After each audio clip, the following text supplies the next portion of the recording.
ஓம் ஸ்ரீ குருப்யோ நமகா. பராபவ வருஷம் ஆனி மாதம் 30ஆம் தேதி, ஜூலை மாதம் 14ஆம் தேதி, செவ்வாய்க்கிழமை அமாவாசை.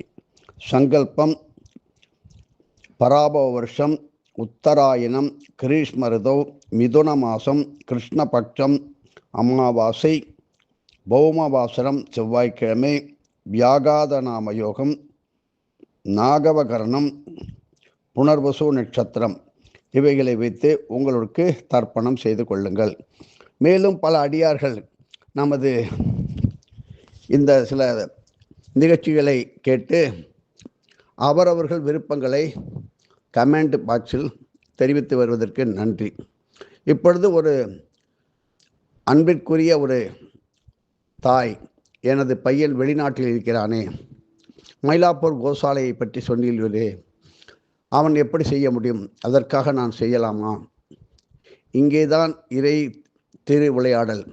ஒரு மகனுக்காக அவன் நல்ல விதமாக இருக்க வேண்டும் என்பதற்காக தாய்க்கு சமமான பசு, தாயை போல பசு, பசுவை போல தாய், அப்படி தான் நேரில் சென்றோ, அதில் பல உதவிகளில் பங்கேற்றோ, கோசாலைகளை சுத்தம் செய்தோ, கட்டமைப்பு செய்து கொடுத்தோ வந்து அந்த புண்ணியத்தை உங்களது சர்க்குருவிற்கு அர்ப்பணம் செய்துவிட்டால் அந்த குழந்தை உலக மகா உத்தமனாக நீடூடி நீண்ட ஆயுளுடன் ஆரோக்கியத்துடன் இருப்பான். இப்படி பல கேள்விகளை கேட்டு வருவது, சந்தேகங்களை கேட்பதும் நல்லதே. மந்தவேக கச்சை முடிச்சு, மந்தவேக கச்சை என்பது சனீஸ்வர பகவானுக்கு பிரீத்தியான ஒன்று, மிக மிக சக்தி வாய்ந்த ஒன்று. அதை நமது ஸ்ரீரங்கம் எப்பொழுதும் கொடுக்கின்ற திரு வெங்கடகிருஷ்ணனுடைய எண்ணெய் தொடர்பு கொள்ளுங்கள். சரபேஸ்வரர் கண்டிப்பாக இனி வரும் காலங்களில் பெரும் பணக்காரனுக்கும் சோதனை வரும், ஏழைக்கும் சோதனை வரும், ஆண்டிக்கும் சோதனை வரும். இப்படி பல கெட்ட எண்ணங்கள் கொண்டவர்கள், துர்சக்திகள், அவன் எப்படியானு ஒழிஞ்சு போயிடணும் அப்படி எங்கேயோ ஒரு சண்டையை போட்டுட்டு உங்கள் வீட்டுக்கு வருவாங்க. அந்த எதிர்வினை காற்றும் உங்களை உள்ளே புகுந்தவுடன் தாக்கும். அவன் தான் நல்லா காப்பி தாயே போட்டு கொடுத்தேன், நிறைய ஸ்வீட் வச்சு கொடுத்தேன், அதுக்கு பிறகு எங்கள் குடும்பம் நாசமாக போச்சு. இப்படி பல பேர் நுழைந்த இடம் அந்த வீடையே விற்கும் அளவிற்கு வந்தவர்கள் எல்லாம் இருக்கின்றார்கள். சில பேர் எங்கோ இருப்பார்கள், நல்ல உலகம் புகழும் பெரும் அளவில் உள்ள பதவிகளிலோ பொறுப்புகளிலோ பல பேர் இருப்பார்கள். சில பிரபலங்கள், அதே போல் சில பிரபலங்கள் அவர்களை சந்திப்பது உண்டு, நாம் பார்த்து கொண்டிருக்கின்றோம். இப்பொழுதெல்லாம் செய்தி தொலைக்காட்சி எல்லாம் வருகின்றது. இப்படி நன்றாக இருக்கும் இடத்தில் இவர்கள் செய்த எத்தனையோ பாபங்கள், எத்தனையோ பாபகர்மாக்களுடன் அவர்களுடன் சேர்ந்து கை குலுக்கி அவர்களை சந்தியில் விட்ட கதையெல்லாம் அவரவர்களுக்கு தெரியாமலே மறந்து எதேதோ பரிகாரம் தேடி ஓடுகின்றார்கள். இருக்கும் இடத்தை விட்டு இல்லாத இடம் தேடி என்று சொல்வார்கள். அதனால்தான் முன்பொரு காலத்திலே எப்படிப்பட்ட ஆட்டையும் வாசலிலே ஹால் என்று வைத்திருப்பார், ஆளோடி என்று சொல்வார்கள். வெளி திண்ணையிலே உட்கார வைத்து பேசி அனுப்பி விடுவார்கள். இப்பொழுது நடு வீட்டில் வரையும் அழைத்து சென்று பேசி கை குலுக்கி அவருடைய பாவத்தையும் இந்த வீட்டிலே தெளித்துவிட்டு உலகம் புகழும் உத்தமனாக வாழ்ந்த குடும்பத்தையும் தெருவில் இழுத்து விடுவதற்கு காரணம் அவர்களிடம் இருக்கின்ற பித்ரு சாபங்கள், தோஷங்கள் கை மாறி இங்கே வரும். அதனால்தான் தேவையில்லாத பெரியவர்கள், அந்த காலத்திலே உத்தமர்கள், இதில் ஜாதி மதம் கிடையாது. நல்லவர்கள் யாரிடமும் போய் யாசகமோ ஓசியோ வாங்க மாட்டார்கள். தனியாக போய் ஏதோ கிடைத்ததை சாப்பிட்டு விட்டு ஓரமாக சென்று விடுவார்கள். ஓசி பயணம் கூட செய்ய மாட்டார்கள். ஒரு சைக்கிளில் ஸ்கூட்டரில் டபுள்ஸு போக மாட்டார்கள். அப்படி உள்ள உத்தமர்களும் இருக்கின்றார்கள். இப்பொழுதெல்லாம் நான் முன்னேறிவிட்டேன், நான் பெரிய அளவிலே வெளிநாட்டில் இருக்கின்றேன், மாதத்திலோ வாரத்திலோ ஒரு முறை பல பேர் எங்கள் வீட்டில் வந்து சாப்பிட்டுட்டு போகிறாங்க என்று பெருமையாக பேசுவது உண்டு. லீவு நாள், ஹாலிடே நாள், வீக் டே, அதை செய்யும் பொழுது வருகின்றவர்கள் அத்தனை பேரும் சந்தோஷமாக வருகிறார்களா, நல்ல எண்ணத்தில் வருகின்றார்களா என்பது உங்களுக்கு தெரியுமா? தெரியாது. அதுபோல் நீங்களும் நல்லவர்களா என்றும் எங்களுக்கு தெரியாது. அப்படி இரவு கூத்தை அடித்துவிட்டு அந்த வீட்டிலே இருக்கின்ற நல்ல புண்ணிய சக்தியையும் வீணாக கரைத்து அம்போ என்று தனது வருமானத்திலும் தனது சொத்துக்களையும் இழந்து வாடுகின்றவர்கள் பல கோடி பேர். இப்படி யாரோ செய்கின்ற ஒரு காரணத்தினால் பித்ரு சாபங்கள் வந்து சேரும். பித்ரு சாபங்கள் நவக்கிரக தோஷத்தை கூட ஒரு தகுந்த முக்கிய விஷயம் தெரிஞ்சவளை வைத்து ஓரளவு தணிக்கவோ குறைக்கவோ முடியும். ஆனால் பித்ரு சாபங்கள் எந்த ரூபத்தில் எப்படி வரும் என்று சொல்ல முடியாது. பல இடங்களிலே திருடி அயோக்கியத்தனம் செய்து சொத்துக்களை ஏமாற்றி வைத்து பங்களா வீடு இப்படியெல்லாம் லஞ்சம் கள்ளச்சாராயம் கள்ள நோட்டு இப்படியெல்லாம் எப்படியோ அரசாங்கத்திற்கு உலகத்திற்கு எதிர்மறையான இந்த நாட்டையே கெடுக்கின்ற துர்சக்திகளை கொண்ட தீவிர எண்ணங்களை கொண்டவர்களும் இருப்பார்கள். அப்படிப்பட்டவர்களுடைய கைகளினால் அவர்களுடைய பாதம்பட்ட இடத்தை நாம் விலைக்கு வாங்கினாலும் அவர்கள் கொடுக்கின்ற அன்பளிப்பு பிரசன்டேஷன் ஒரு பேனாவாக இருந்தாலும் அது தங்க பேனாவாக இருந்தாலும் சரி வாங்கினால் அதிலிருந்து பிடித்து ஆட்டும் பாருங்க, இதுவும் பித்ரு சாபம் பித்ரு தோஷம்.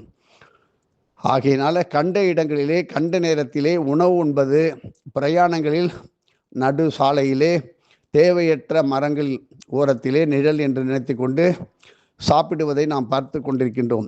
அந்த இடத்திலே யார் அகால மரணம் அடைந்தார்? சாலையிலே எத்தனையோ இப்பொழுது விபத்து நடக்கிறது. மலைகளிலும் சாலைகளிலும் பல இடங்களிலும் விபத்து, துர்மரணம், இயற்கை மரணம் அல்ல. இதுதான் அது ஆபிகளாக அங்கேயே சுற்றி கொண்டு உணவு உண்பவர்களுடைய உணவில் கலந்து விடுவார்கள். அப்படியும் பல தோஷங்கள் ஏற்பட்டது உண்டு. இப்பொழுதெல்லாம் பூமாலை ராவத்தர் கோவில் என்றுதான் தஞ்சாவூர் கிழக்கு வாசலில் உள்ள கோவிலை பழங்காலத்திலிருந்து அழைக்கின்ற ஒரு முறை உண்டு.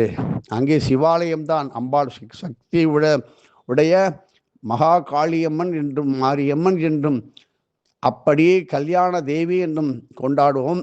ஆனாலும் பூமாலை ராவத்தர் என்ற கோவில்தான் அதற்கு பொருத்தமாக இருக்கும். தஞ்சாவூரிலே சாந்தம்பிள்ளை கேட்டு என்று ஒன்று உண்டு, இப்பொழுது இல்லை. அந்த இடத்திற்கு அதே பெயர்தான்.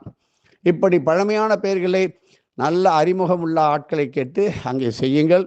மகிமாலையிலே அன்னபூர்ணி சந்திரமௌலீஸ்வரர் ஆலயத்திலும் ஒரு ஜோடி மாலை, அதுபோல திருவாரூர் அருகே கல்யாண மகாதேவி என்கின்ற ஊரிலே கல்யாண மீனாட்சி, கல்யாண சுந்தரேஸ்வரர், கல்யாண ஸ்ரீதேவி, கல்யாண பூதேவி, கல்யாண வரதராஜர் நித்திய கல்யாண உற்சவம் ஒரு காலத்தில் மக உன்னதமாக தெய்வ திருமணங்கள் நடந்து கொண்டே இருந்த இடம்தான் கல்யாண மகாதேவி. பிரார்த்தனை செய்து திருமணம் ஆன உடனே அந்த மணப்பெண்ணும் மணமகனையும் அழைத்து வருவேன் என்கின்ற மன உறுதி, தட் இஸ் கால்ட் சங்கல்பம் செய்து நீங்கள் செய்வீர்களானால் வெற்றி நிச்சயம். இப்படி தினமும் பித்ருசாபம் பித்ருஹோமம் பித்ருசாபம் என்னையா இது பெரிய ராமாயணமாக இருக்கே, இது பொய்யா? கண்டிப்பாக பொய்யாகாது. உங்கள் வீட்டில் இருக்கின்ற உங்களுடைய உறுப்பினர்கள், உங்களுடைய குடும்ப உறுப்பினர் ஒருவர் செய்த தவறு கூட பித்ருசாபத்தை தரும். ரோட்டில் யாரையான பெரியவங்களோட வம்பு இழுக்கிறது, மனம் நோக்கிறது மாதிரி யாரையான தூக்கி எறிஞ்சு பேசுவது, அவர்கள் வயிறு எறிஞ்சு அப்படியே உட்கார்ந்துருப்பாங்க. அவர்களை பெற்றவர்கள் இருந்திருந்தால் பாவம் கம்மியாக இருக்கும். அவருடைய பெற்றவர்கள் மூதாதையர்கள் இறந்திருந்தால் அவர்கள் லோகத்தில் பித்ருலோகத்தில் இருந்து யார் இவர்களுடைய வம்சங்களை திட்டினார்களோ அவர்களை விட்டு விட்டு தேட மாட்டார்கள். இப்படியா என் வீட்டில், எனது சமுதாயத்தில், எனது குடும்பத்தில் என் பிள்ளைகளை நான் வளர்த்து பெற்று போற்றிய பிள்ளைகளை இப்படியா நீ சாபமிட்டாய், உன்னை வைக்கிறேன் பார் என்று கொண்டு விடுவார்கள். அப்படி பித்ரு சாபங்கள். அப்படி பேசும்போதுதான் மிக அராஜகமாக ஆண்களோ பெண்களோ, இப்பொழுது காலத்தில் ரெண்டும் நடக்கின்றது, நாகதோஷம் சர்ப்பதோஷம் ஏற்பட்டு தனக்கே தன் தலைக்கே கொள்ளி வைத்தது போல் வினையாக வந்துவிடும். ஆகையினால் யாகாவாராயிலும் நான் காக்க காவாக்கால் சோகாப்பர் சொல்லி இழுக்கப்பட்டு, தயவு செய்து உங்களை எல்லாம் கேட்டுக்கொள்கின்றோம். ஒவ்வொரு வீட்டிலும் சந்தனக்கல் சந்தனக்கட்டை சிறிய அளவில் வாங்கி வையுங்கள். பஞ்சாங்கம் இருக்க வேண்டும். ஒவ்வொரு வீட்டிலும் அகஸ்திய விஜயம் இருக்க வேண்டும். ஒவ்வொரு வீட்டிலும் எதிர்வினை சக்திகள் நுழையாமல் இருப்பதற்கு சரபேஸ்வரர் திருவுருவ பொம்மை இருக்கத்தான் வேண்டும். ஒவ்வொரு வீட்டிலும் இந்த அயோத்தியினுடைய ஜனக மகாராஜாவுடைய கட்டமைப்பை கூடிய அத்தனை மகரிஷிகள், சித்தர்கள், யோகிகள், ஞானிகள், 33 கோடி தேவாதி தேவர்கள் நிறைந்த திருவுருவப்படங்களை கற்பனையினால் செய்து கூட படம் வரைய முடியாது. எப்பேற்பட்ட ஓவியர்களும் சரி, நம்மளாம் அந்த காலத்தில் வாத்தியார் சொல்வார், மிக தெய்வீக சக்தி வாய்ந்த ரவிவர்மா, அவரால் கூட செய்ய முடியவில்லை. இது வாத்தியாரை நமக்கு ஏற்படுத்தி கொடுத்து அதை துல்லியமாக எடுத்து கணித்து 20 வருடங்கள் செலவழித்து அதை வீட்டிலே பலரும் தரிசிக்கின்ற அளவுக்கு நீங்கள் உங்களுடைய சுவாமி படங்களைப் போல அதை நீங்கள் ஃப்ரேம் செய்து வைத்திருக்கலாம். அது உங்களுடைய குடும்பத்தில் தினமும் ஒரு ஹோமம் செய்தால் என்ன பலனையோ, ஒரு சிறிய பூஜை, ஒரு கற்பூரம், ஒரு ஊதுபத்தியை காட்டிட்டு நீங்கள் போங்க, உங்கள் வீட்டில் அத்தனை கோடி தேவதாமூர்த்திகளும் உங்கள் வீட்டில் வந்து தொழுவார்கள். ஆகையினால் அந்த படத்தையும் எனக்கு தெரியவில்லை, எனக்கே கேட்டிருக்கிறேன். ஒரு கேலண்டர் 50 ரூபா. நாங்கள் 50 ரூபா ஒன்றும் பெரிய காசு கிடையாது. ஆனால் இதை திரும்ப வாங்க முடியுமா? அந்த காலத்திலே முசுகுந்த அர்ச்சனை நடந்த திருவாரூர் தியாகராஜ சுவாமியினுடைய திருமேனி திருப்படமானது கிடைத்தது. இப்பொழுது ஒரு நண்பர் கேட்டிருக்கிறார், எத்தனை லட்சம் ஆனாலும் பரவாயில்லை, நமது முசுகுந்த அர்ச்சனை தானம் செய்யப்பட்ட அந்த சுவாமி படம் கிடைக்குமா என்று. இனிமேல் கிடைக்காது. இதையே கேட்டுக்கொண்டு டூப்ளிகேட் அடிப்பார்கள். அது எங்களுக்கு அவசியமில்லை. ஆகையினால் காற்றுள்ள போதே தூற்றிக்கொள்ள வேண்டும். ஆடி மாதம் 2வது வெள்ளிக்கிழமையானது பூவாலூரிலே குங்கும சௌந்தரிக்கு கையால் இடிக்கப்பட்ட அற்புதமான குங்கும காப்பு, அன்னதானம், மங்கள பொருட்கள் தானம், இன்னும் பலவிதமான தான தர்மங்களுக்கு எல்லோரும் இப்பொழுதே நேரடியாக வந்து சரீர சேவையும் செய்ய வேண்டும். ஏதோ 100 ரூபாய் 200 ரூபாய் கொடுத்துட்டா திட்டிக்கிட்டே கொடுக்குறாங்க நிறைய பேர், கேள்விப்படுறேன். அப்படியெல்லாம் கொடுக்க வேண்டாம். மனம் நொந்து நோய் கட்ட வேண்டாம். ஒவ்வொருவரும் மனதார நீங்கள் தீர்க்க சுமங்கலியாக இருக்க வேண்டும். உங்களுடைய பெண்ணுடைய வாழ்க்கை, மருமகளுடைய வாழ்க்கை நன்றாக இருக்க வேண்டும். மருமகள் வாழ்க்கை எப்படி கொண்டு, உங்கள் மகன் நல்லா இருந்தால் தான் மருமகள் சுமங்கலியாக இருக்க முடியும். அப்படிப்பட்டவர்களாம் ஏன் ஒரு 2 கிலோ 3 கிலோ குங்குமத்தை அர்ச்சனை செய்து நீங்களே எடுத்து வந்து பல பேருக்கு கொடுப்பது. வீட்டில் வந்து ஒரு பெரியவர்கள் அந்த காலத்திலே வந்து பெண்கள் செல்லும் பொழுது குங்குமத்தை கொடுப்பார்கள். திருமணத்துக்கு அழைக்கும் போது, அதாவது சுப முகூர்த்தம், கிரகப்பிரவேசத்திற்கும் ஒரு குங்கும சிமிழை எடுத்து வந்து தானே கூப்பிடுகிறார்கள். ஏன் அந்த நிலைக்கு நீங்கள் வரக்கூடாதா? இதில் ஒன்றும் மனம் வந்து சில மனசு வந்து பெருந்தன்மை இல்லாமல் போய்விடுகிறது. உடனே நான் எத்தனையோ செய்து விட்டேன், ஒன்றும் நடக்கவில்லை. நீ என்ன செய்தாய் ஆரம்பத்தில்? உனது தகுதி என்ன? தகுதிக்கு மேலே நீ ஆசைப்பட்டு அனுபவித்தாய், அதை இழந்தாய். ஒன்று உன்னுடைய செயலால், ஒன்று உன்னுடைய சொல்லால், ஒன்று உன்னுடைய பேராசையால், ஒன்று உனது நிர்வாக திறமையின்மையால். இப்படியெல்லாம் பலவிதமான இரகசிய கோட்பாடுகள் இருக்கின்றது. அனைத்தையும் தீர்க்க வல்லவன் ஒரு சத்குருவும் திரு அண்ணாமலையாரும் மட்டும் என்பதை தெரிந்து கொள்ளுங்கள். இந்த அமாவாசையானது அதாவது வருகின்ற ஆனி மாதம் அமாவாசையானது 14ஆம் தேதி ஜூலை மாதம் வருகிறது. 13ஆம் தேதி போதாயன அமாவாசை செய்கின்றவர்கள் மகேந்திர பள்ளியிலே, சிதம்பரம் அருகிலுள்ள மகேந்திர பள்ளியில் செய்து மகிழுங்கள். இப்படி தினமும் நித்திய தர்ப்பணத்தை தயவு செய்து 5 நிமிடத்திற்கு மேல் கிடையாது, ஒவ்வொருவரும் ஆரம்பித்து விட்டால் எங்களுக்கு வேலை கண்டிப்பாக நின்றுவிடும். உங்களுக்கு நீங்கள் சொல்லியது நடக்கும், நீங்கள் எடுத்தது நடக்கும். 5 நிமிடம் காலையிலே எழுந்து ஒரு காப்பியை சாப்பிடுங்க. அதெல்லாம் ஒன்று குளிக்கலாம், அப்புறம் கூட பார்த்துக்கலாம். 7 மணிக்குள்ள தர்ப்பணத்தை பண்ணிட்டு உங்களுடைய நித்திய கடமை பண்ணுங்க. உங்களை கண்டால் உலகம் ஒரு எழுந்து நின்று மரியாதை கொடுக்கும்.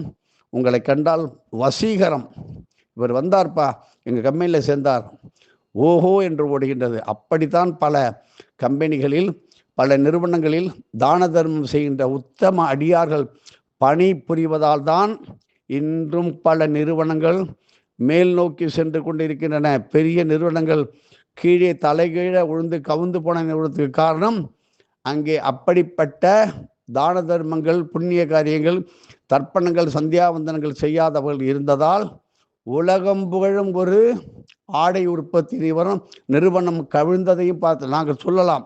ஏளனம் கிடையாது. இப்படி உத்தமர்களை சேர்த்து வேலை வாங்கி கொண்டு அவர்களுக்கு ஊதியம் கொடுத்த கம்பெனிகளும் உண்டு, தனியார் நிறுவனமும் உண்டு. அரசாங்கத்தில் அறிவுரை கூறுகின்ற சகல யோக்கியதைகள் கொண்டவர்களையும் வைத்திருந்தார்கள். இப்பொழுது எந்த அளவுக்கு வைத்திருக்கிறார்கள் என்பது தெரியாது. இந்த ஜோசியம் பெரியவனா, அந்த ஜோசியம் பெரியவனா, அவன் பரிகாரத்தில் சிறந்தவனா, இவன் மாந்திரியத்தில் பெரியவனா என்பதில் இப்படி கோட்டை விட்டு, உள்ளதையும் விட்டு, இருந்ததையும் விட்டு, பெரிய குடத்தை கொடுத்து ஒரு சொம்மை வாங்கினாங்கன்னா அவ்வளோ திறமையான நிலைமையிலே இருக்கின்றதை விட்டு பறக்கின்றதை பிடிக்கின்ற காலம்.